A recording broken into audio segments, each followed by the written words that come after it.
शुक्रिया आप सभी का जो आप इतनी ठंड में अपना कीमती समय निकाल के यहाँ पर पहुंचे हैं। और आप सबको पता है, आप सब आए भी इसलिए, आप सबको पता है कि एक बहुत महत्वपूर्ण मीटिंग है और आम आदमी पार्टी प्रदेश में और ज्यादा ऊंचाइयों को छू सके उसके लिए ये कदम बहुत महत्वपूर्ण है, इसलिए आप सब लोग यहाँ पर आए हैं। मैं मंच पर बैठे हुए हमारे सभी सम्मानित वरिष्ठ साथी डॉक्टर सुशील गुप्ता जी, अध्यक्ष आम आदमी पार्टी हरियाणा, और आप सभी साथियों को जो सामने की तरफ बैठे हैं, आप सबको प्रणाम करता हूं। अपनी बात शुरू करने से पहले डॉक्टर संदीप पाठक जी को आने में मुझे लगता है 10-15 मिनट लगेंगे। 2-4-5 मिनट मैं बोलूंगा, फिर हम कोशिश करेंगे कि पाठक साहब आए तो वो बोल सकें और गुप्ता जी और पाठक जी बोल सकें, इसलिए हम पहले ही उनके आने से पहले निपटा लेते हैं ताकि फिर अध्यक्ष जी को सुकून से सुन लेंगे और फिर उसके बाद डॉक्टर संदीप पाठक जी को सुन लेंगे। तो साथियों, ये एक बहुत महत्वपूर्ण पड़ाव आ गया है जिसमें हरियाणा के अंदर आम आदमी पार्टी लगातार अपने पैर मजबूत करती जा रही है, लगातार पार्टी आगे बढ़ रही है। कैसे पता चल रहा है हमको कि पार्टी आगे बढ़ रही है? ये दूसरी पार्टियों की साजिशें शुरू हो गई। ये दूसरी पार्टी वाले जो हैं, जिनकी सरकार है केंद्र के अंदर, वो बार बार नोटिस भेजना शुरू हो गए अरविंद केजरीवाल जी को। इसका मतलब हम लोग हरियाणा में कुछ तो अच्छा कर रहे हैं, जिसकी धमक दिल्ली तक जा रही है। केंद्र सरकार परेशान हो रही है। दिल्ली और पंजाब की सेवा करने के बाद, वहां के लोगों को उनकी मूलभूत सुविधाओं का हक दिलाने के बाद, जब अरविंद केजरीवाल जी अपनी जन्मभूमि की सेवा करने के लिए हरियाणा की तरफ अपने कदम बढ़ा रहे हैं, तो ये बीजेपी की सरकार उनको रोकना चाहती है। इनको पता है कि जब दिल्ली और पंजाब के लिए हरियाणा में पैदा हुआ एक व्यक्ति इतना कुछ कर सकता है, वहां का पूरा सिस्टम बदल सकता है, तो जहां पर पैदा हुए उस मातृभूमि का, उस जन्मभूमि का कर्ज चुकाने के लिए तो नई ऊंचाइयों को छुएगी आम आदमी पार्टी की सरकार जब हरियाणा के अंदर बनेगी। इसलिए ये उससे पहले ही हमको रोकना चाहते हैं, तोड़ना चाहते हैं। इसलिए ये सारी साजिशें तेज हो गई हैं। हम इनका जवाब कैसे देते हैं? हम इनका जवाब साजिशों से नहीं देते। कहते हैं ना कि वो जब हाथी चलता है तो बहुत सारे इधर उधर से शोर होता है, तो हम वो हाथी हैं जिसकी चाल सीधी है बिल्कुल। और कहां तक पहुंचेंगे? सरकार बनाने तक पहुंचेंगे। तब तक इस चाल को डगमगाने नहीं देंगे किसी भी हालत में।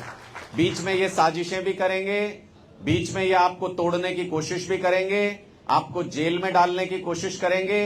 लेकिन आ गए हैं, मुझे लगता है संदीप पाठक जी। डॉक्टर संदीप पाठक जी जब आए तो उनका जोरदार तालियों के साथ स्वागत कीजिएगा। वो अभी अंदर प्रवेश कर रहे हैं।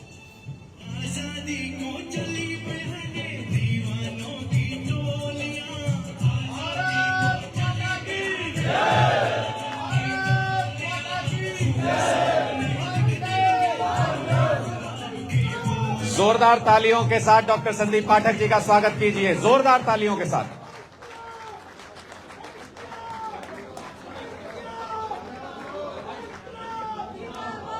भारत माता की इनकलाब, इनकलाब।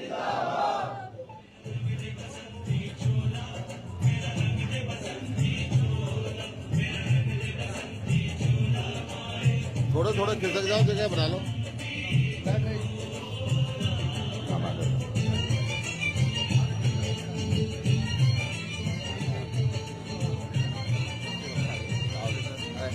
नमस्ते।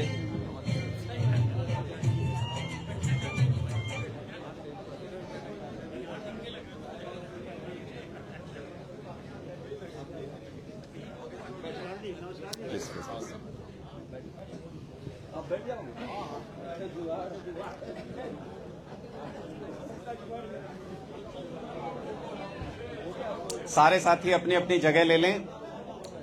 डॉक्टर संदीप पाठक जी हमारा मार्गदर्शन करने के लिए हमारे बीच में पहुंचे हैं। एक बार सारे साथी जैसे हरियाणवी स्टाइल में करते हैं वैसे गर्मजोशी के साथ जोरदार तालियां, एक भी हाथ रुकना नहीं चाहिए। एक बार स्वागत कर दीजिए डॉक्टर संदीप पाठक जी का। हाँ, अब लगा है मुझे कि हरियाणवी स्टाइल में तालियां बज रही हैं। बहुत बढ़िया, बहुत बहुत शुक्रिया आप सभी का। तो जैसा हम बात कर रहे थे, और मैं बहुत संक्षेप में अब अपनी बात को खत्म करूंगा क्योंकि डॉक्टर साहब आ गए और आगे की पूरी डिटेल में वो बताएंगे, अध्यक्ष जी को भी अपनी बात रखनी है। तो हम बात कर रहे थे कि ये साजिशें शुरू हो गई हैं भारतीय जनता पार्टी की, किसी भी तरह से अरविंद केजरीवाल जी को जेल में डालना चाहते हैं, हमारे इस सफर को रोकना चाहते हैं जो हरियाणा में सरकार बनाने की तरफ और पूरे देश में आम आदमी पार्टी की लोकप्रियता बढ़ने की तरफ बहुत तेजी से बढ़ रहा है। इस सफर को हमको क्या करना है? हमको इनकी साजिशों का जवाब साजिशों से नहीं देना, हमको इनकी साजिशों का जवाब अपने कार्यक्रमों से देना है। जैसे हमने बदलाव यात्रा की, अब हम बदलाव महासभा करने जा रहे हैं जींद के अंदर। तो करने दो इनको साजिशें करके क्या करना चाहते हैं? ये बताना चाहते हैं कि आम आदमी पार्टी कमजोर है, इसकी कोई ताकत नहीं है। हम उसका जवाब कैसे देंगे? हम बदलाव महासभा ऐसी करके दिखाएंगे, इतनी अद्भुत सभा करके दिखाएंगे जैसे हरियाणा के इतिहास में पहले कभी हुई नहीं होगी। किसी पार्टी के अंदर हिम्मत भी नहीं, किसी पार्टी के अंदर हिम्मत ना हो सके कि वो ऐसी सभा कराए।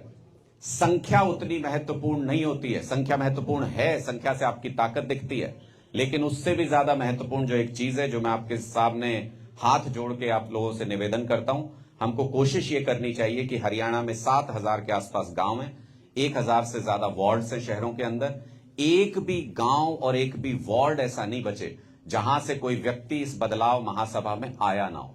तभी तो असली बदलाव होगा, तभी तो हरियाणा के गांव गांव में, वार्ड में बदलाव होगा। तो इस महासभा में कैसे उसको प्लान को एग्जीक्यूट करेंगे, कैसे वो पूरा डिटेल होगा, वो सब डॉक्टर संदीप पाठक जी बताएंगे। लेकिन मेरा आपसे इतना ही निवेदन है कि इस महासभा के अंदर कोई गांव शहर बचना नहीं चाहिए, सब जगह से लोग यहां पे आएं, और जब यहां अरविंद केजरीवाल जी और मान साहब को सुन के यहां से जाएं तो अपने अपने गांव में जाके एक एक गांव में वो संदेश पहुंचाएं और हर जगह पे बदलाव का अलख जल जाए पूरे हरियाणा के अंदर, हर गांव के अंदर। ऐसी सभा हमको करनी है 28 जनवरी को।